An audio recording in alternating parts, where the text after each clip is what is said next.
ഒരു ദിവസം കാൾട്ടൺ ക്ലബിൽ നിന്നുള്ള ഒരു കത്ത് ഷെർലക് ഹോംസ് എന്നെ കാണിച്ചു. സർ ജെയിംസ് ഡമറി ഹോംസിനെ കാണാൻ വരുന്നു എന്നതായിരുന്നു കത്തിന്റെ ഉള്ളടക്കം. ഡമറി വരുമ്പോൾ തന്റെ വസതിയിൽ ഞാൻ ഉണ്ടാകണമെന്ന് ഹോംസ് അഭിപ്രായപ്പെട്ടു. ക്വീനൈൻ തെരുവിലെ താമസ സ്ഥലത്തു നിന്ന് കൃത്യസമയത്തിന് മുമ്പ് തന്നെ ഞാൻ ബേക്കർ തെരുവിലെത്തി. കേണൽ സർ ജെയിംസ് ഡമറി കൃത്യസമയത്തു തന്നെ എത്തി.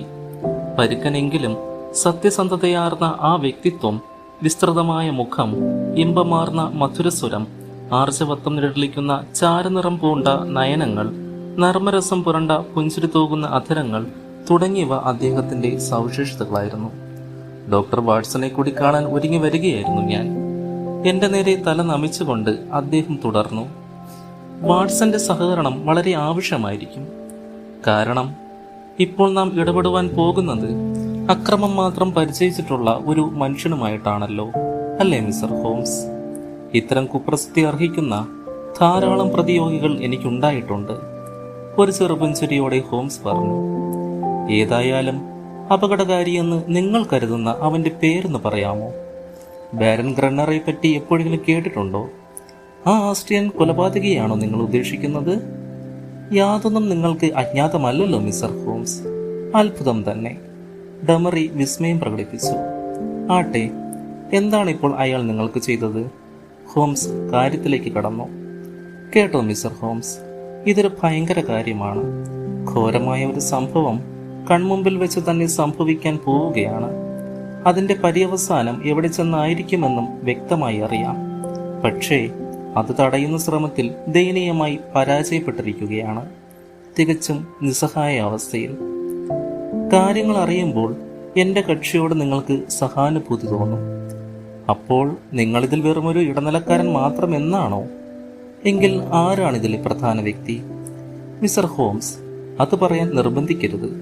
നിലയും വിലയുമുള്ള ആ വ്യക്തിയുടെ പേര് ഇക്കാര്യത്തിൽ ഒരു തരത്തിലും വലിച്ചിഴയ്ക്കുകയില്ലെന്ന് ഉറപ്പ് കൊടുത്തുപോയി. അജ്ഞാതനായിരിക്കാനാണ് അദ്ദേഹം ഇഷ്ടപ്പെടുന്നത് എന്ന് മാത്രം. നിങ്ങളുടെ പ്രതിഫലത്തിന്റെ കാര്യത്തിൽ ഉറപ്പു തരാം. നിങ്ങൾക്ക് ഇതിൽ ഇഷ്ടാനുസരണം പ്രവർത്തിക്കാനുള്ള പരിപൂർണ സ്വാതന്ത്ര്യവും നൽകാം. തുടർന്ന് നിറഞ്ഞ ചടുലതയോടെ സർ ജെയിംസ് ചോദിച്ചു. ജനറൽ ഡിമേർവിലിനെ പറ്റി കേട്ടിരിക്കുമല്ലോ, ഇല്ലേ? അദ്ദേഹത്തെ പറ്റി കേട്ടിട്ടുണ്ട്. അദ്ദേഹത്തിനൊരു മകളുണ്ട്, വയലറ്റ് ഡിമേർവിൽ എന്ന പേര്. താരുണ്യവും ലാവണ്യവും പൂർണ്ണതയിൽ ഒത്തിണങ്ങിയ ഒരു അപൂർവ സുന്ദരി. ഓമനത്വത്തിന്റെയും നിഷ്കളങ്കതയുടെയും നിറകുടമായ ആ പെൺകുട്ടിയെയാണ് ഒരു പിശാചിന്റെ കൊടിയ ദ്രംഷ്ടയിൽ നിന്ന് നമുക്ക് മോചിപ്പിക്കേണ്ടിയിരിക്കുന്നത്. എന്താ, ബാരൻ ഗ്രണ്ണർക്ക് അവളുടെ മേൽ വല്ല പിടിയുമുണ്ടോ? ഏറ്റവും ശക്തമായ പിടി തന്നെ, പ്രേമത്തിന്റെ പിടി. ഈ വിദ്വാൻ പുരുഷ സൗന്ദര്യത്തിന്റെ ഒരു അസാധാരണ നിദർശനമാണ്. ആരെയും വശീകരിക്കുന്ന ഉപാരചര്യകൾ, സൗമ്യമധുരമായ സ്വരം, പ്രണയഭാവ പ്രകടനങ്ങൾ. പെണ്ണുങ്ങൾ മുഴുവൻ അവന്റെ പ്രേമവലയത്തിൽ കുടുങ്ങിയിരിക്കുകയാണെന്നും അവൻ അവരെ ആവോളം ഉപയോഗപ്പെടുത്തുകയാണെന്നും പറയപ്പെടുന്നു. എന്നാലും വയലറ്റ് ഡിമേർവിലിനെ പോലെ ഒരു കുലീനയായ ഒരു പെണ്ണിനെ അവനെപ്പോലൊരുത്തനെ എങ്ങനെ കണ്ടുമുട്ടാൻ സാധിച്ചു? മെഡിറ്ററേനിയൻ കടലിലൂടെയുള്ള ഒരു വിനോദയാത്രയിലാണ് അത് സംഭവിച്ചത്. വളരെ വൈകി മാത്രമാണ് യാത്രയുടെ സംഘാടകർക്ക് ബാരന്റെ തനി നിറം മനസ്സിലാക്കാൻ കഴിഞ്ഞത്. അപ്പോഴേക്കും ആ ആഭാസൻ മുഴുവനായും ആ പെണ്ണിന്റെ ഹൃദയം കവർന്നു കഴിഞ്ഞിരുന്നു. ഭ്രാന്തമായൊരു അഭിനിവേശമാണ് അവൾക്ക്. അവനെ കൂടാതെ അവൾക്ക് ജീവിതമേ സാധ്യമല്ലെന്നായിരുന്നു. ചുരുക്കി പറയട്ടെ, അവൾ അവനെ വിവാഹം കഴിക്കാൻ ഉറച്ചിരിക്കുകയാണ്. അടുത്ത മാസം. അവൾ പ്രായപൂർത്തിയിലെത്തിയവളും ഉറച്ച മനസ്ഥിതിക്കാരിയുമാണ്. അവളെ ഇതിൽ നിന്നെങ്ങനെ തടയുമെന്നൊരു രൂപവുമില്ല. ആ ആസ്ട്രിയൻ സംഭവം അവൾ അറിഞ്ഞില്ലേ? സൂത്രശാലിയായ ആ ചെറുത്താൻ കഴിഞ്ഞകാല ജീവിതത്തിലെ അരോചകമായ അപവാദ കഥകളെല്ലാം താൻ നിർദോഷിയായ രക്തസാക്ഷിയായിരിക്കത്തക്കവണ്ണം നേരത്തെ അവളോട് പറഞ്ഞു കളഞ്ഞു. അവളത് അന്ധമായി വിശ്വസിക്കുകയാണ്, മറിച്ചൊന്നും ചെവി കൊള്ളുകയില്ല. ഏതായാലും ഈ പ്രശ്നത്തിൽ ഇടപെടാൻ ഞാൻ തയ്യാറായി കഴിഞ്ഞു. നിങ്ങളുമായി എങ്ങനെ സമ്പർക്കം പുലർത്തും? എന്നെ കാൾട്ടൺ ക്ലബിൽ അന്വേഷിച്ചാൽ മതി. എന്തെങ്കിലും അടിയന്തര സന്ദേശമുണ്ടെങ്കിൽ XX31 എന്നൊരു സ്വകാര്യ ഫോൺ നമ്പറുണ്ട്. ഹോംസ് വേഗം ആ ഫോൺ നമ്പർ കുറിച്ചെടുത്തു. ബാറിന്റെ ഇപ്പോഴത്തെ വിലാസം വെർണൻ ലോഡ്സ് കിങ്സ്റ്റന്റെ സമീപം. അതൊരു വലിയ വീടാണ്. ഭാഗ്യത്തിന് ചില ഊഹക്കച്ചവടങ്ങൾ വഴി വലിയ സമ്പന്നനായിരിക്കുന്നവൻ. അവനെ കൂടുതലായി എന്തെങ്കിലും വിവരം തരാൻ കഴിയുമോ? അവന് പലതിലും അഭിരുചിയുണ്ട്. വല്ലാത്ത കുതിരക്കമ്പക്കാരൻ. കുറെ കാലം അവൻ പോള കളിയിലായിരുന്നു. പുസ്തകങ്ങളും ചിത്രങ്ങളും സംഭരിക്കുന്നതിൽ തൽപരനാണ്. കലകളിൽ നല്ല അഭിരുചിയും ആഭിമുഖ്യവുമുള്ള പ്രകൃതം. ചൈനീസ് കളിമൺ നിർമ്മിതിയെ സംബന്ധിച്ച് അംഗീകൃത വിദഗ്ധനാണ് അയാൾ. ആകട്ടെ, സർ ജെയിംസ്, എന്റെ ശ്രദ്ധ മുഴുവൻ ഞാൻ ബാരൻ ഗ്രണ്ണറുടെ മേൽ തിരിച്ചിരിക്കുകയാണെന്ന് നിങ്ങളുടെ കക്ഷിയോട് പറഞ്ഞേക്കുക. ഇക്കാര്യത്തിൽ ഒരു പോംവഴി കണ്ടുപിടിക്കാനാകുമെന്ന് ഞാൻ പ്രതീക്ഷിക്കുന്നു. അദ്ദേഹം സ്ഥലം വിട്ട ശേഷം ഹോംസ് കുറെ നേരം അഗാധ ചിന്തയിൽ ആണ്ടിരുന്നു. ഒടുവിൽ എങ്ങനെയോ പെട്ടെന്ന് പരിസരബോധം വീണ്ടെടുത്തു. ആ ഷിൻവെൽ ജോൺസൺ നമുക്കൊരു സഹായമായിരിക്കുമെന്ന് എനിക്കൊരു തോന്നൽ, ഹോംസ് പറഞ്ഞു.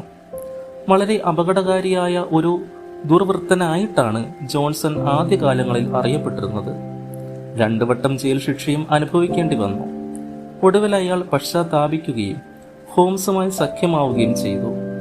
ഹോംസിന്റെ ഏജന്റ് എന്ന നിലയിൽ പ്രവർത്തിച്ച് ലണ്ടനിലെ കടുത്ത കുറ്റവാളികളുടെ അധോലോകത്തെ ചുറ്റിപ്പറ്റിയുള്ള വളരെ വിലപ്പെട്ട വിവരങ്ങൾ ഹോംസിനെ നൽകുകയും ഉണ്ടായിട്ടുണ്ട്. നഗരത്തിലെ എല്ലാ നിശാ ക്ലബ്ബുകളിലും മദ്യഷാപ്പുകളിലും ചൂതാട്ട കേന്ദ്രങ്ങളിലും അയാൾക്ക് സർവ്വ സ്വാതന്ത്ര്യമായിരുന്നു. അയാളുടെ ശീഘ്ര നിരീക്ഷണവും കുശാഗ്ര ബുദ്ധിയും കുറ്റാന്വേഷണ വിവരങ്ങൾ ശേഖരിക്കുന്നതിൽ അയാളെ നല്ല ഏജന്റാക്കി. ആ ജോൺസണുമായി ബന്ധപ്പെടണമെന്നാണ് ഷെർലക് ഹോംസ് ഉദ്ദേശിക്കുന്നത്. എനിക്ക് സ്വന്തം ചില തൊഴിൽ കാര്യങ്ങൾ ഉണ്ടായിരുന്നതുകൊണ്ട് അപ്പോൾ ഹോംസിനോട് യാത്ര പറഞ്ഞു പോയിട്ട് വൈകുന്നേരമാണ് അദ്ദേഹത്തെ വീണ്ടും സന്ധിച്ചത്. ജാലകത്തിനരികെ ചേർന്നിരുന്നുകൊണ്ട് തെരുവിലെ ജനപ്രവാഹം ശ്രദ്ധിക്കുകയായിരുന്നു അദ്ദേഹം. എന്നെ കണ്ടപാടെ നടന്ന ചില കാര്യങ്ങൾ പറഞ്ഞു. ജോൺസൺ ഗൂഢസഞ്ചാരത്തിലാണ്. അധോലോകത്തിലെ ഇരുളടങ്ങിയ കോണുകളിൽ തപ്പിപ്പരതി അയാൾ എന്തെങ്കിലും ചില വിവരങ്ങൾ കൊണ്ടുവന്നേക്കും. ഒന്ന് നിർത്തി ഹോംസ് തുടർന്നു. ഓ വാട്സൺ, എന്റെ പരിപാടി മുഴുവൻ നിങ്ങളോട് പറഞ്ഞില്ലല്ലോ. എന്റെ പ്രതിയോഗിയോട് ഏറ്റവും അടുത്ത പിടിപാടുണ്ടാകണമെന്ന് ഞാൻ ആഗ്രഹിച്ചു. അവനെ കണ്ണോട് കണ്ണ് കണ്ട് അവൻ എന്തു പ്രകൃതക്കാരനാണെന്ന് നേരിട്ടറിയണമെന്ന് തോന്നി. ജോൺസന് വേണ്ട നിർദ്ദേശങ്ങൾ നൽകി അയാളെ പറഞ്ഞയച്ച ശേഷം ഞാൻ ടാക്സിയിൽ കിങ്സ്റ്റണിൽ ചെന്ന് അയാളെ കണ്ടു. അയാൾ തികച്ചും വിനയഭാവത്തിലാണ് പെരുമാറിയത്. താങ്കളെ അവൻ തിരിച്ചറിഞ്ഞു. ഒരു പ്രയാസവും ഉണ്ടായില്ല. ഞാൻ എൻ്റെ വിസിറ്റിംഗ് കാർഡ് കൊടുത്തു.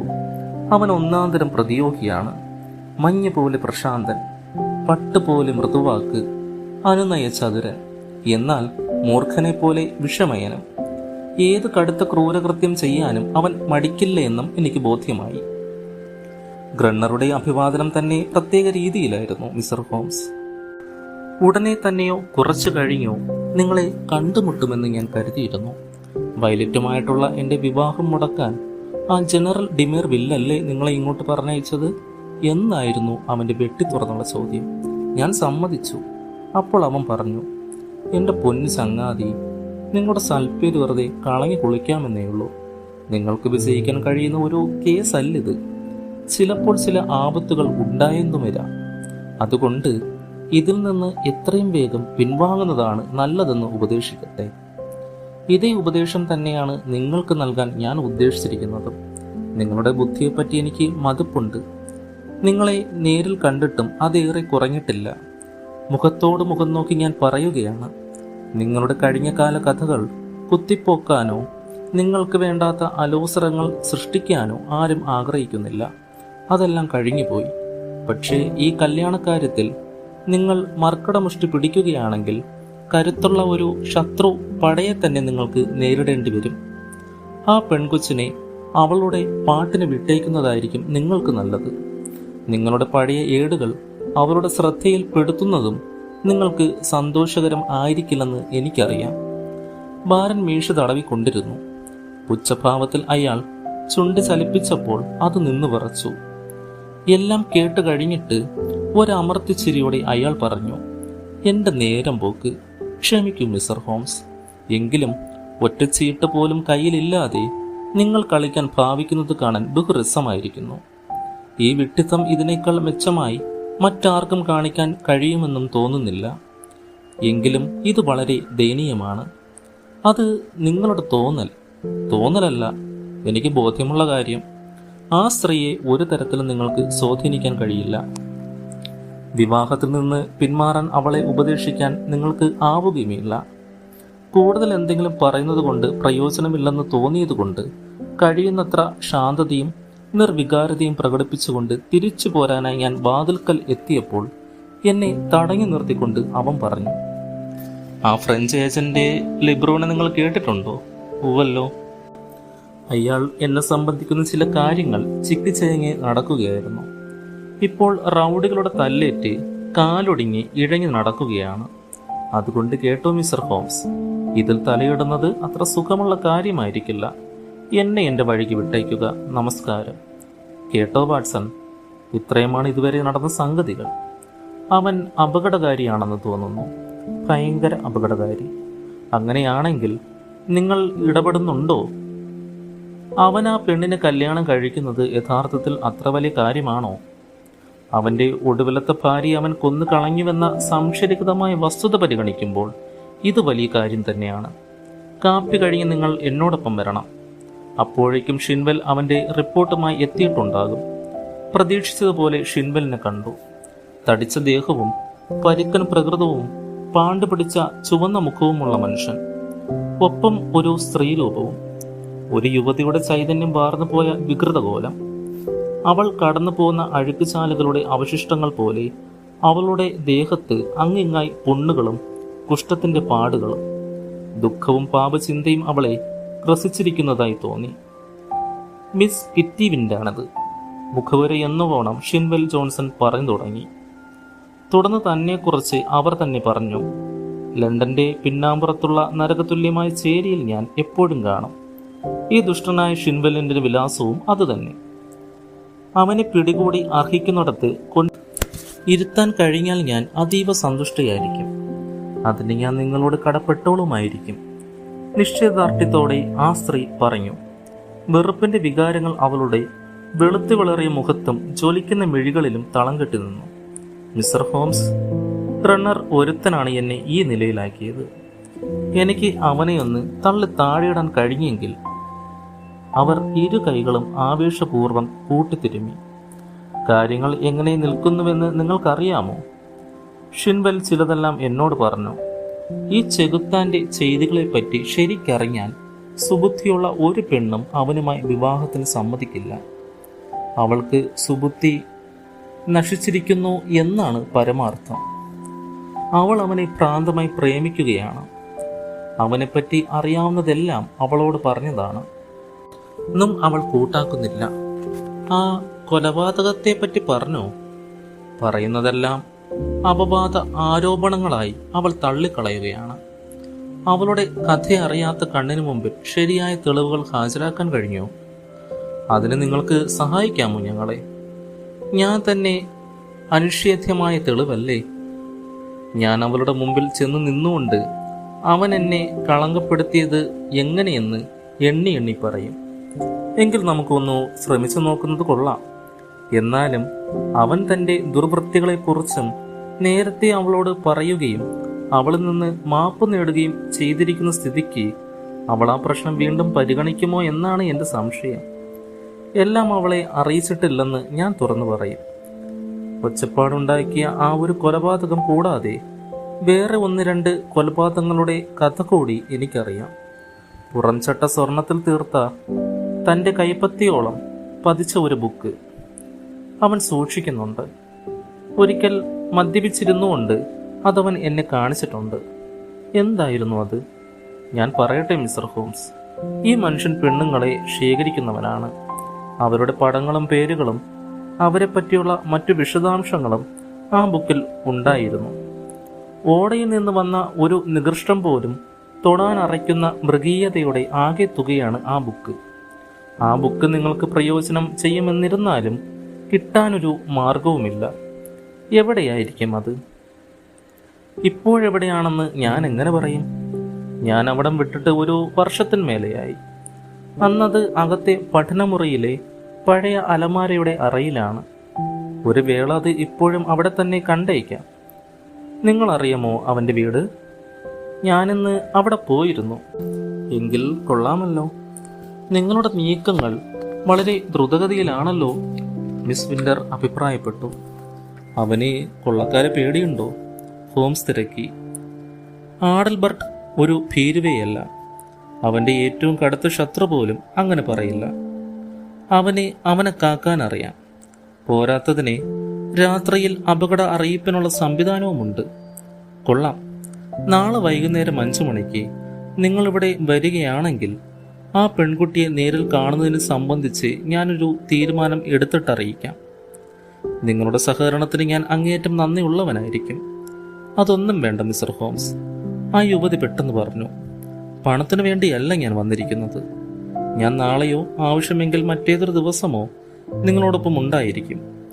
നിങ്ങൾ അവനെ വലയിൽ കൊടുക്കാൻ നോക്കുന്നിടത്തോളം കാലം ഞാൻ എവിടെ കാണുമെന്നുള്ള കാര്യം ഈ ഷിൻവെൽ നിങ്ങളെ അറിയിച്ചുകൊള്ളൂ. പിറ്റേന്ന് സന്ധ്യയ്ക്ക് ഹോട്ടലിൽ അത്താഴം കഴിക്കാൻ ഒരുമിച്ച് കൂടുന്നതുവരെ ഞാൻ ഹോംസിനെ കാണുകയുണ്ടായില്ല. പെൺകുട്ടിയെ കാണാൻ പോയിട്ട് വല്ല നേട്ടവും ഉണ്ടോ എന്ന് ഞാൻ ചോദിച്ചപ്പോൾ എൻ്റെ സ്നേഹിതൻ ആ ചരിത്രം മുഴുവൻ എന്നോട് പറഞ്ഞു. വിവാഹമെന്ന ഒറ്റ കാര്യമൊഴിച്ച് മറ്റെല്ലാ സംഗതികളിലും പിതാവിനെ പരിപൂർണമായി അനുസരിക്കുന്നവളാണ് താനെന്ന് അവൾ കരുതിയിരുന്നു. ജനറൽ എല്ലാം ഏർപ്പാട് ചെയ്തിട്ട് ഞങ്ങൾ ഫോണിൽ വിവരം അറിയിച്ചതനുസരിച്ച് മിസ് വിൻ്ററോടൊപ്പം കൃത്യം 5:30 ടാക്സിയിൽ സ്ഥലത്തെത്തി. സ്വീകരണ മുറിയിൽ വിളറി വെളുത്ത ആ പെൺകുട്ടി തികഞ്ഞ ആത്മവിശ്വാസത്തോടും ഘനഗാംഭീര്യത്തോടും കൂടി ഇരിപ്പുണ്ടായിരുന്നു. ഞങ്ങൾ എന്തിനാണ് ചെന്നിരിക്കുന്നതെന്ന് അവൾക്കറിയാമായിരുന്നു. ആ പഹയൻ ഞങ്ങൾക്കെതിരായി അവളുടെ മനസ്സിൽ വിഷം കുത്തിവെക്കുന്നതിന് കിട്ടിയ സമയം ഒട്ടും പാഴാക്കിയില്ല. മിസ് വിൻ്ററുടെ ആഗമനം അവളെ കൂടുതൽ ആശ്ചര്യപ്പെടുത്തിയെന്ന് തോന്നുന്നു. കൊള്ളാം സാർ, നിങ്ങളുടെ പേരെനിക്ക് പരിചിതമാണ്, ശാന്തസ്വരത്തിൽ അവൾ പറഞ്ഞു. എൻ്റെ പ്രതിശ്രുതവാരനായ ബാരൻ ഗ്രണ്ണറെ അപകീർത്തിപ്പെടുത്തുവാനാണ് നിങ്ങൾ വന്നിരിക്കുന്നതെന്ന് ഞാൻ മനസ്സിലാക്കുന്നു. സംസാരം ആരംഭിക്കുന്നതിന് മുമ്പേ ഒരു കാര്യം വ്യക്തമാക്കിക്കൊള്ളട്ടെ. നിങ്ങൾ എന്തു തന്നെ പറഞ്ഞിരുന്നാലും അതൊന്നും എൻ്റെ മനസ്സിനെ അല്പം പോലും സ്പർശിക്കുമെന്ന് കരുതേണ്ട.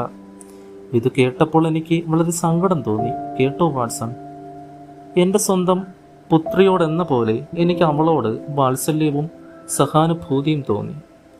ഏറ്റവും ഉചിതമായ പദങ്ങൾ ഉപയോഗിച്ച് അവളോട് വാദിച്ചു നോക്കി. സ്വഭാവ ശുദ്ധിയില്ലാത്ത ഒരുത്തൻ്റെ ഭാര്യാപദം സ്വീകരിക്കുന്ന സ്ത്രീയുടെ ദയനീയ യാതനകളുടെ ചിത്രം ഞാൻ വരച്ചു കാണിച്ചു.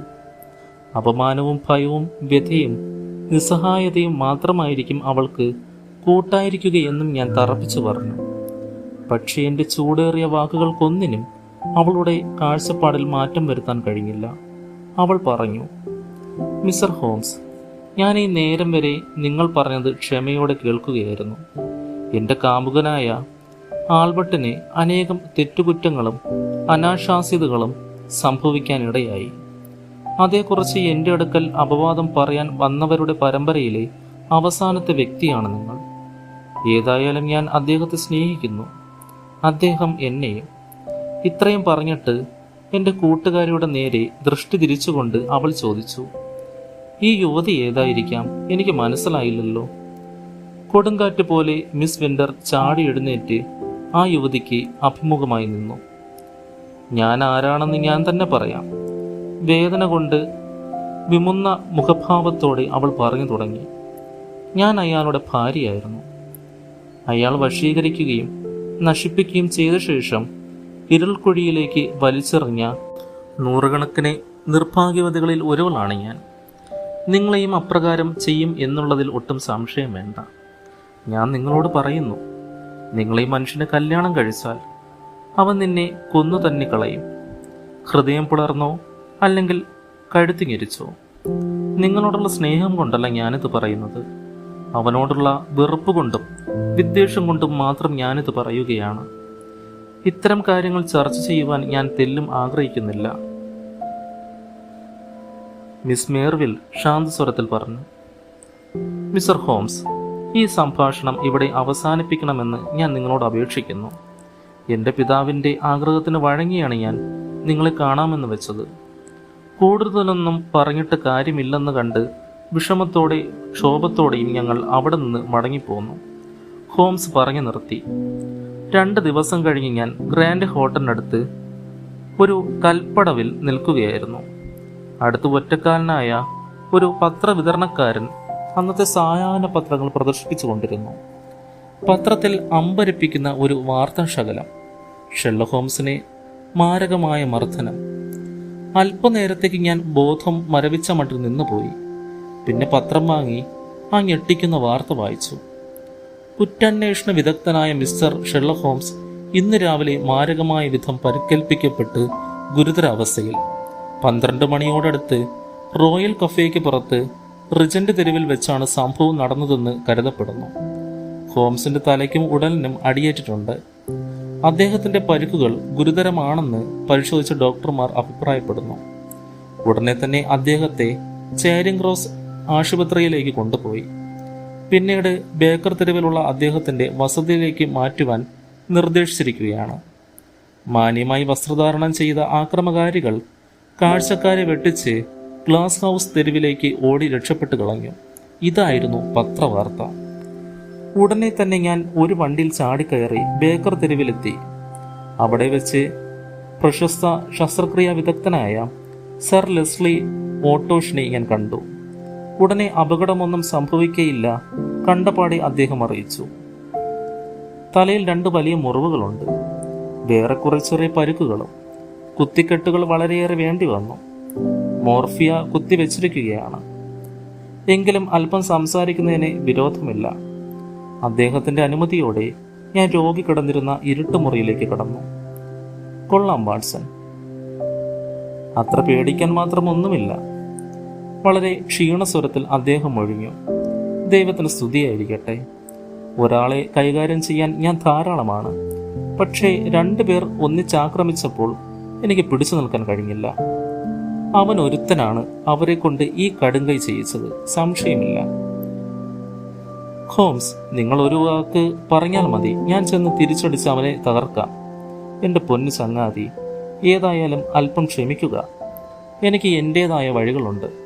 ഒന്നാമത്തെ കാര്യം, എൻ്റെ ഈ മുറിവുകളെപ്പറ്റി അതിശയോക്തി പരുത്തുക എന്നുള്ളതാണ്. വിവരമറിയാൻ ആളുകൾ നിങ്ങളുടെ അടുത്ത് വന്നേക്കും. അപ്പോൾ യുക്തം പോലെ തട്ടിവിട്ടേക്കണം. തലയിലെ പരിക്ക് ഗുരുതരമാണ്, അബോധാവസ്ഥയിലാണ് എന്നൊക്കെ. വേറെ എന്തെങ്കിലും പറയാനുണ്ടോ? ഷിൻവെൽ ജോൺസണോട് ആ പെണ്ണിന്റെ കാര്യം ഒന്നും പ്രത്യേകം പറഞ്ഞേക്കണം. ആ വിരുദ്ധന്മാർ ഇപ്പോൾ അവളുടെ പിന്നാലെ പതുങ്ങി കൂടിയിട്ടുണ്ടാകും. എന്നോട് ഇത്രത്തോളം കടുങ്കൈ ചെയ്യുവാൻ തൻ്റെ ഇടം കാണിച്ച സ്ഥിതിക്ക് ആ പെണ്ണിനെ വെറുതെ വിടുമോ? ഇന്ന് രാത്രി തന്നെ വേണ്ടത് ചെയ്യണം. അന്ന് രാത്രി തന്നെ ഞാൻ ജോൺസനെ കണ്ടു. മിസ് വിന്ററെ ഒരു സുരക്ഷിത സംഗീതത്തിൽ പാർപ്പിക്കണമെന്നും അവരെ പ്രത്യേകം ശ്രദ്ധിക്കണമെന്നും അറിയിച്ചു. അടുത്ത 6 ദിവസത്തേക്ക് ഹോംസ് മരണത്തിന്റെ പടിവാതിൽക്കൽ ആയിരുന്നുവെന്ന് പൊതുജനങ്ങൾക്ക് അറിവ് കിട്ടി. രോഗവിവരത്തെക്കുറിച്ചുള്ള കുറിപ്പുകൾ വളരെ ഉത്കണ്ഠാജനകമായിരുന്നു. എങ്കിലും എൻ്റെ തുടർച്ചയായ സന്ദർശനങ്ങളിൽ നിന്ന് സ്ഥിതിഗതികൾ അത്രത്തോളം മോശമല്ലെന്ന് എനിക്ക് ബോധ്യം വന്നു. 7-ാം ദിവസം ഹോംസിന്റെ ആരോഗ്യ വാർത്തകൾക്കൊപ്പം പത്രങ്ങളിൽ മറ്റൊരു പരസ്യവുമുണ്ടായിരുന്നു. ഗ്രണ്ണർ വയലറ്റ് ഡിമീർവിൽ വിവാഹം നടക്കുന്നതിന് മുമ്പ് ബാരൻ ഗ്രണ്ണർ വളരെ അത്യാവശ്യമായ ചില സാമ്പത്തിക വ്യാപാരങ്ങൾക്കായി അടുത്ത വെള്ളിയാഴ്ച ലിവർപൂളിൽ നിന്ന് അമേരിക്കയിലേക്ക് പുറപ്പെടുന്നു എന്നതായിരുന്നു പത്രങ്ങളിൽ കണ്ട അറിയിപ്പ്. അതുകൊണ്ട് ഞാൻ ഉടനെ തന്നെ ഹോംസിന്റെ അടുത്തെത്തി. ഗ്രണ്ണറുടെ യാത്രാ വിവരം അറിഞ്ഞപാടെ ഹോംസ് അസ്വസ്ഥനായി. വെള്ളിയാഴ്ച വെറും 3 ദിവസം മാത്രം ബാക്കി. അപകടത്തിന്റെ വഴിയിൽ നിന്ന് ഒഴിഞ്ഞു മാറാൻ നോക്കുകയാണ് ആ നീച്ചൻ. അങ്ങനെ വിടാൻ പാടില്ല അവനെ. വാട്സൺ, നിങ്ങൾ എനിക്ക് വേണ്ടി ഒരു ഉപകാരം ചെയ്യണം. മിസ്റ്റർ ഹോംസ്, ഞാൻ എന്തിനും തയ്യാർ. വളരെ നല്ലത്. എന്നാൽ അടുത്ത 24 മണിക്കൂർ നേരത്തേക്ക് ചൈനീസ് കളിമൺ നിർമ്മിതിയെക്കുറിച്ച് സമഗ്ര പഠനം നടത്തണം. എന്തിനാണ് അങ്ങനെ ചെയ്യുന്നതെന്ന് അദ്ദേഹം എന്നോട് പറഞ്ഞില്ല. ഞാൻ ചോദിച്ചതുമില്ല. അനുഭവ പരിചയം കൊണ്ട് അനുസരണയുടെ ഗുണം ഞാൻ നല്ലവണ്ണം പഠിച്ചിരുന്നു. സെന്റ് ജെയിംസ് സ്ക്വയറിൽ ലണ്ടൻ ഗ്രന്ഥശാലയിൽ ചെന്ന് റെഫറൻസിനുള്ള വലിയൊരു ഗ്രന്ഥശേഖരവുമായി ഞാൻ താമസ സ്ഥലത്തേക്ക് പോയി. ഒരേ ഒരു ഇരിപ്പിനെ കളിമൺ നിർമ്മിതിയെക്കുറിച്ചുള്ള അറിവുകൾ ഞാൻ ഹൃദ്യസ്ഥമാക്കാൻ ശ്രമിച്ചു. ഈ അറിവുകളും കൊണ്ട് പിറ്റേന്ന് ഹോംസിന്റെ അടുക്കൽ ചെന്നു. കിടക്കയിൽ നിന്ന് എഴുന്നേറ്റ് കസേരയിൽ ഇരിക്കുകയായിരുന്നു അദ്ദേഹം. വാട്സൺ, നിങ്ങളെ ഏൽപ്പിച്ചിരുന്ന പാഠങ്ങൾ മുഴുവൻ പഠിച്ചോ? ആ വിഷയത്തെക്കുറിച്ച് ബുദ്ധിപൂർവമായ ഒരു സംഭാഷണത്തിന് നിങ്ങൾക്ക് കഴിയുമോ? കഴിയുമെന്ന് ഞാൻ വിശ്വസിക്കുന്നു. ഹോംസ് അവിടെ പൊതിഞ്ഞു വെച്ചിരുന്ന ഒരു ചെറിയ പെട്ടിയുടെ മൂടി തുറന്ന് അതിനകത്തു നിന്ന് അതീവ ശ്രദ്ധാപൂർവം പൊതിച്ചു വെച്ചിരുന്ന ഒരു ചെറിയ വസ്തു പുറത്തെടുത്തു. നല്ല കടുന്നീല നിറത്തിലുള്ള അതിമനോഹരമായ ഒരു ചെറിയ കളിമൺ തട്ടമായിരുന്നു അത്. വാട്സൺ, ഇത് കാര്യമായി സൂക്ഷിച്ചു നോക്കണം. മിങ് രാജവംശ ഭരണകാലത്തെ പ്രസിദ്ധമായ കളിമൺ പാത്രമാണ്. ഒരു രാജകീയ മോചനദ്രവ്യം മാത്രം. വിലപിടിപ്പുള്ളതാണ്. ഇതിൻ്റെ ഒരു മുഴുവൻ സെറ്റ്. ഇത് കണ്ടാൽ ഈ ശില്പകലാ രസികനും ആവേശഭരിതനായി പോകും. ഞാനിത് എന്തു ചെയ്യണം? Doctor hill Barton 369 half moon street എന്ന് പേരച്ചടിച്ച ഒരു കാർഡ് ഹോംസ് എൻ്റെ കയ്യിൽ തന്നു. ഇന്ന് വൈകുന്നേരത്തേക്ക് ഇതായിരിക്കും നിങ്ങളുടെ പേര്. നിങ്ങൾ ബാരൻ റണ്ണറെ ചെന്ന് കാണണം. അയാളുടെ പ്രകൃതം കുറേയൊക്കെ എനിക്കറിയാം. നിങ്ങൾ ചെല്ലുന്ന വിവരം ഒരു കുറിപ്പ് മുഖേന മുൻകൂട്ടി അറിയിക്കും. മിങ് രാജവംശകാലത്തെ ചൈനീസ് കളിമൺ പാത്രങ്ങളുടെ തനി മാതൃകയും കൊണ്ട് വരികയാണെന്ന് പറയണം. നിങ്ങൾ കലാവസ്തുക്കൾ ശേഖരിക്കുന്ന ആളാണെന്നും അങ്ങനെ ഇത് നിങ്ങളുടെ കൈവശം വന്നു ചേർന്നതാണെന്നും ന്യായമായ വിലയ്ക്ക് ഇത് വിൽക്കാൻ വിരോധമില്ലെന്നും അയാൾ എന്നെ കാണാൻ സമ്മതിക്കാതിരുന്നാലോ? തീർച്ചയായും സമ്മതിക്കും. വിശേഷപ്പെട്ട കളിമൺ പാത്ര ശേഖരത്തിൽ അയാൾക്ക് അത്ര വലിയ കമ്പമാണ്. ഈ വിഷയത്തിൽ അയാൾ അംഗീകാരമുള്ള പ്രാമാണിക പണ്ഡിതനുമാണ്. അന്ന് വൈകുന്നേരം അമൂല്യമായ ആ കളിമൺ തട്ടം എൻ്റെ കയ്യിലും ഡോക്ടർ ഹിൽബാർട്ടൺ എന്നച്ചടിച്ച കാർഡ് കീഴ്ശയിലുമായി. ആ സാഹസ കാര്യത്തിന് ഞാൻ ഇറങ്ങിത്തിരിച്ചു. ബാരൻ റണ്ണർ ഗണ്യമായ സമ്പത്തിൻ്റെ ഉടമയാണെന്ന് അയാളുടെ രമ്യഹർമ്മ്യവും വിശാലമായ ഉപവനങ്ങളും വിളിച്ചോതി. ഒരു പരിചാരകൻ ബാറിന്റെ സമീപത്തേക്ക് എന്നെ ആനയിച്ചു. ജാലകൾക്ക് മധ്യത്തിലായി സ്ഥാപിച്ചിരുന്ന ഒരു വലിയ കാഴ്ചത്തട്ടിന് മുൻപിലായി അയാൾ നിന്നിരുന്നു. ആ കാഴ്ചത്തട്ടിൽ ചൈനീസ് കൗതുക വസ്തുക്കളാണ് പ്രദർശിപ്പിച്ചിരുന്നത്. ഇരിക്കൂ ഡോക്ടർ, എൻ്റെ നേരെ തിരിഞ്ഞ് അയാൾ പറഞ്ഞു. ഞാൻ എൻ്റെ വിലപ്പെട്ട ശേഖരങ്ങൾ പരിശോധിക്കുകയായിരുന്നു. ആകട്ടെ, നിങ്ങൾ പറഞ്ഞിരുന്ന ആ വിങ് തട്ടം കൂടെ കൊണ്ടുവന്നിട്ടുണ്ടോ? ഞാൻ വളരെ ശ്രദ്ധയോടെ അത് പൊതിയഴിച്ച് അയാളുടെ കയ്യിൽ കൊടുത്തു. അയാൾ മേശയ്ക്കരികിലിരുന്ന് അത് പരിശോധിക്കാൻ ആരംഭിച്ചു. വളരെ വളരെ നന്നായിരിക്കുന്നു. മാതൃകാ വസ്തു സൂക്ഷ്മ പരിശോധന നടത്തിയ ശേഷം അയാൾ പറഞ്ഞു, ഇത്തരം 6 എണ്ണത്തിൻ്റെ ഒരു സെറ്റുണ്ടെന്ന് നിങ്ങൾ പറയുന്നു. പക്ഷെ ഞാൻ ഈ വിശേഷതരം സാധനങ്ങളെപ്പറ്റി ഒന്നും കേട്ടിട്ടില്ലെന്നുള്ളത് എന്നെ വിഷമിപ്പിക്കുന്നു. ഡോക്ടർ ഹിൽബാർട്ടൺ, നിങ്ങൾക്ക് ഇതെങ്ങനെ കിട്ടിയെന്ന് ഞാൻ ചോദിക്കുന്നത് അവിവേകമായി പോകുമോ? അതിൻ്റെ ആവശ്യമുണ്ടോ? തീർത്തും നിസ്സാരഭാവത്തിൽ ഞാൻ ചോദിച്ചു. വിലയെ സംബന്ധിച്ചാണെങ്കിൽ ഒരു വിദഗ്ധന്റെ അഭിപ്രായം എനിക്ക് സമ്മതവുമാണ്. വളരെ വിചിത്രമാണിത്. സംശയോക്തമായി കണ്ണ് പെട്ടെന്ന് വെട്ടിച്ചുകൊണ്ട് അയാൾ പറഞ്ഞു, ഇത്തരം വിലപിടിപ്പുള്ള വസ്തുക്കൾ കൈകാര്യം ചെയ്യുമ്പോൾ അതിൻ്റെ കൂടുപാടുകളെ പറ്റിയെല്ലാം അറിയാൻ ആഗ്രഹിക്കുന്നത് തികച്ചും സ്വാഭാവികമാണ്. എങ്കിലും എല്ലാ വശങ്ങളും കണക്കിലെടുക്കേണ്ടത് എൻ്റെ ചുമതലയാണല്ലോ. തുടർന്ന് അയാൾ കലയുമായും കലാവസ്തുക്കളുമായും അവയെ സംബന്ധിക്കുന്ന ചരിത്രവുമായും നിരവധി ചോദ്യങ്ങൾ എന്നോട് ചോദിച്ചു. എന്നെ സംബന്ധിച്ച് ബാറിനെന്തോ സംശയമുള്ളതായി എനിക്ക് വ്യക്തമായി. ചോദ്യം ചെയ്യലിൽ മനം മടുത്ത് ഇരിപ്പിടത്തിൽ നിന്ന് ചാടി എഴുന്നേറ്റിട്ട് ശോഭത്തോടെ ഞാൻ പറഞ്ഞു, ഇത് അസഹ്യമായിരിക്കുന്നു സാർ. നിങ്ങൾക്കൊരു ആനുകൂല്യം ചെയ്യുന്നതിന് വേണ്ടി ഞാൻ ഇത്രയിടം വന്നതേയുള്ളൂ. അല്ലാതെ നിങ്ങളുടെ പരീക്ഷാ ചോദ്യങ്ങൾക്ക് ഉത്തരം പറയുവാനല്ല. ഈ വിഷയത്തിൽ എനിക്ക് നിങ്ങളോളം അവഗാഹം ഇല്ലായിരിക്കാം. ഏതായാലും എൻ്റെ ആത്മാഭിമാനത്തെ വ്രണപ്പെടുത്തുന്ന രീതിയിലുള്ള ഇത്തരം ചോദ്യങ്ങൾക്ക് മറുപടി പറയുവാൻ ഞാൻ ഉദ്ദേശിക്കുന്നില്ല. അയാൾ എന്നെ തുറച്ചു നോക്കി. ആ കണ്ണുകളിൽ തീ കത്തി നിന്നു. പല്ലെറുമിക്കൊണ്ട് അയാൾ പറഞ്ഞു, നിങ്ങളൊരു ചാരനായി വന്നിരിക്കുകയാണ് ഇവിടെ. ആ ഹോംസിന്റെ ദൂതനാണ് നിങ്ങൾ. നിങ്ങളുടെ ഒരു കള്ളക്കളിയാണിത്. അയാൾ ചാകാറായ എന്നാണ് കേട്ടത്. അയാൾക്ക് എഴുന്നേൽക്കാൻ വയ്യാത്തത് കൊണ്ട് ആൾക്കാരെ വിട്ടിരിക്കുകയാണ്. നിങ്ങളുടെ വേല അസ്സലായിട്ടുണ്ട്. പക്ഷെ നിങ്ങൾ ഇങ്ങോട്ട് വന്ന പോലെ എളുപ്പമായിരിക്കില്ല നിങ്ങളുടെ തിരിച്ചുപോക്ക്. അയാൾ നിലത്ത് ആങ്ങി ചവിട്ടിക്കൊണ്ട് ചാടി എഴുന്നേറ്റു. ഞാനും സ്വല്പം പിന്നോക്കം മാറി ഒരു പ്രത്യാക്രമണത്തെ നേരിടുവാൻ കരുതലോടെ നിന്നു. ഏതായാലും എൻ്റെ കള്ളി വെളിച്ചത്തായി. അയാളെ ആകില്ലെന്ന് വ്യക്തമായി. അടുത്തുണ്ടായിരുന്ന അലമാരി വലിപ്പിൽ കൈയിട്ട് അയാൾ തിടുക്കത്തിൽ തിരഞ്ഞു. പെട്ടെന്ന് എന്തോ ഒരു ശബ്ദം ചെവിയിൽ വന്നലച്ചു. അയാൾ ചെവി വട്ടം പിടിച്ചു. പെട്ടെന്ന് പിന്നിലെ മുറിയിലേക്ക് പാഞ്ഞു. ഞാൻ വാതിൽക്കലേക്ക് ചാടി. അപ്പോൾ കണ്ട കാഴ്ച, തോട്ടത്തിലേക്കുള്ള ജനാല മലർക്കെ തുറന്നു കിടന്നിരുന്നു. അടുത്തു തന്നെ ഉഗ്രരൂപിയായി തലയിൽ രക്തക്കറ പിടിച്ച ചുറ്റിക്കെട്ടുകളുമായി സാക്ഷാൽ ഷെർലക് ഹോംസ് പെട്ടെന്ന് ജനലിന്റെ വിടവിലൂടെ പുറത്തു ചാടി. തോട്ടത്തിലെ വള്ളിച്ചെടികളുടെ ഇടയിൽ മറഞ്ഞു. പിന്നാലെ ഗൃഹനായകനും ജനാലയ്ക്ക് അരികിലേക്ക് പാഞ്ഞെടുത്തു. പെട്ടെന്നാണത് സംഭവിച്ചത്. ഒരു സ്ത്രീയുടെ കൈ മിന്നായം പോലെ പുറത്തെ ഇലച്ചാർത്തുകൾക്കിടയിൽ പൊന്തി. ഭീകരമായ ഒരു അലർച്ചയോടെ ബാരൻ 2 കൈകൊണ്ടും മുഖം പൊത്തി. അഗ്നികുണ്ഡത്തിൽ കിടന്ന് എരിപൊള്ളുന്നത് പോലെ അയാൾ ആ മുറിക്കുള്ളിൽ പുളഞ്ഞു നടന്നു. ഭിത്തിയിൽ തലതല്ലി കൈകാൽ ഇട്ടടിച്ചു. നിലത്ത് വീണ് കിടന്നുരുണ്ടു. അയാളുടെ ആക്രന്ദനങ്ങൾ ആ വീട് മുഴുവൻ പ്രതിധ്വനിച്ചു. വെള്ളം, ദൈവത്തെ ഓർത്ത് അല്പം വെള്ളം, അയാൾ കെഞ്ചി വിളിച്ചു. ഞാൻ മേശപ്പുറത്തിരുന്ന കണ്ണാടിക്കൂച്ചിയിൽ വെള്ളവും കൊണ്ട് ഓടിയെത്തി. അപ്പോഴേക്കും പാചകക്കാരനും മറ്റ് പരിചാരകരും വന്നു ചേർന്നു.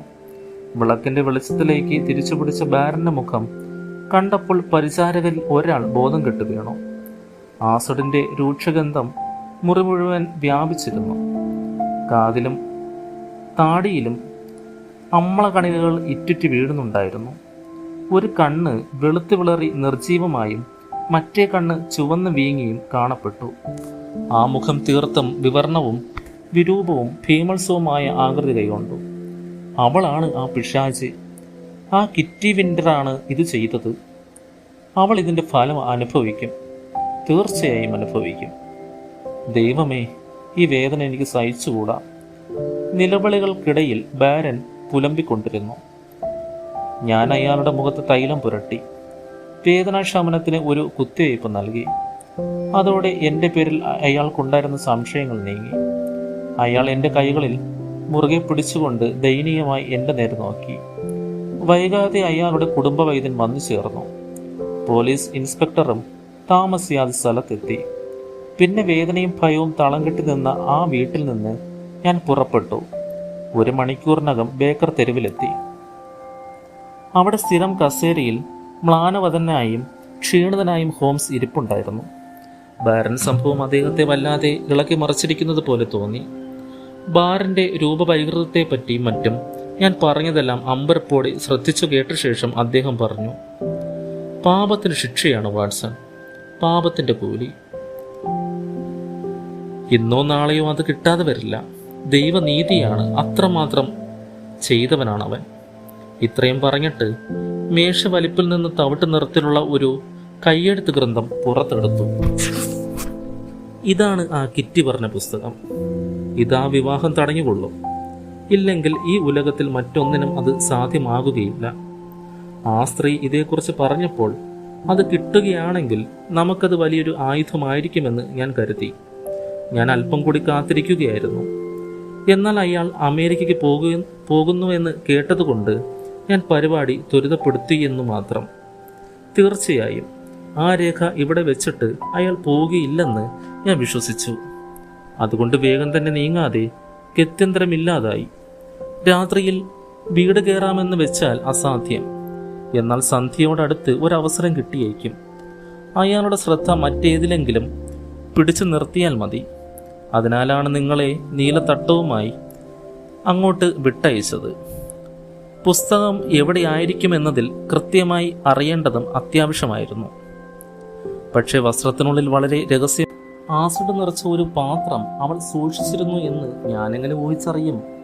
ഞാൻ വിചാരിച്ചത് അവൾ എൻ്റെ കാര്യത്തിനാണ് കൂടെ വരുന്നതെന്നാണ്. പക്ഷെ അവൾക്ക് അവളുടേതായ ലക്ഷ്യങ്ങളുണ്ടായിരുന്നു. ഞാൻ നിങ്ങളുടെ ആളാണെന്ന് അയാൾ ഊഹിച്ചു. അതുണ്ടായേക്കുമെന്ന് ഞാൻ ഭയപ്പെട്ടിരുന്നു. ഏതായാലും പുസ്തകം കൈക്കലാക്കാൻ മാത്രമുള്ള സമയം നിങ്ങൾ അയാളെ പിടിച്ചു വെച്ചുകൊണ്ടിരുന്നല്ലോ. ഇത്രയും പറഞ്ഞു കഴിഞ്ഞപ്പോഴേക്കും ഞങ്ങളുടെ ബഹുമാനി സ്നേഹിതൻ സർ ജെയിംസും സ്ഥലത്തു വന്നു.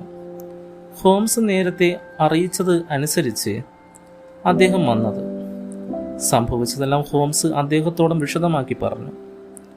അതീവ ശ്രദ്ധയോടും കൗതുകത്തോടും അത് അദ്ദേഹം കേട്ടിരുന്നു. നിങ്ങൾ അത്ഭുതം പ്രവർത്തിപ്പിച്ചിരിക്കുകയാണ്. വലിയ അത്ഭുതം. ഡോക്ടർ വാട്സൺ പറഞ്ഞതുപോലുള്ള വൈരൂപ്യം അവന് സംഭവിച്ചിട്ടുണ്ടെങ്കിൽ ഈ പുസ്തകത്തിൻ്റെ സഹായം കൂടാതെ തന്നെ വിവാഹം മുടങ്ങിപ്പോകും തീർച്ച. ഹോംസ് വിപരീത അർത്ഥത്തിൽ തലകുലുക്കി. ഡിമേർവില്ലിനെ പോലുള്ള പെൺകുട്ടികൾ അങ്ങനെ ചെയ്യുന്നവരല്ല. വൈരൂപ്യം സംഭവിച്ചതിൻ്റെ പേരിൽ അവൾ അയാളെ കൂടുതൽ സ്നേഹിക്കുകയുള്ളൂ.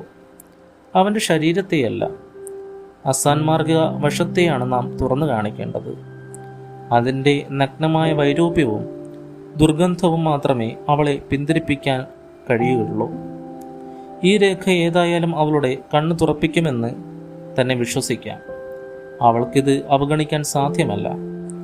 ആ വിലപ്പെട്ട രേഖ ഏറ്റുവാങ്ങിക്കൊണ്ട് സർ ജെയിംസ് ഹോംസിനോട് വിടവാങ്ങി. എൻ്റെ ദൗത്യം അവസാനിപ്പിച്ചത് കൊണ്ട് ഞാനും അദ്ദേഹത്തിൻ്റെ പിന്നാലെ ഇറങ്ങി. ആ ദുഷിച്ച ബുക്ക് എങ്ങനെ ഉപയോഗപ്പെടുത്തിയെന്ന് എനിക്കറിഞ്ഞുകൂടാ. സർ ജെയിംസ് അത് കൈകാര്യം ചെയ്തിരിക്കാം. ഇല്ലെങ്കിൽ യുവതിയുടെ പിതാവിനെ തന്നെ ഏൽപ്പിച്ചിരിക്കാം. ഏതായാലും ഉദ്ദേശിച്ച ഫലം അതുണ്ടാക്കുമെന്ന് ഞാൻ വിശ്വസിച്ചിരുന്നു.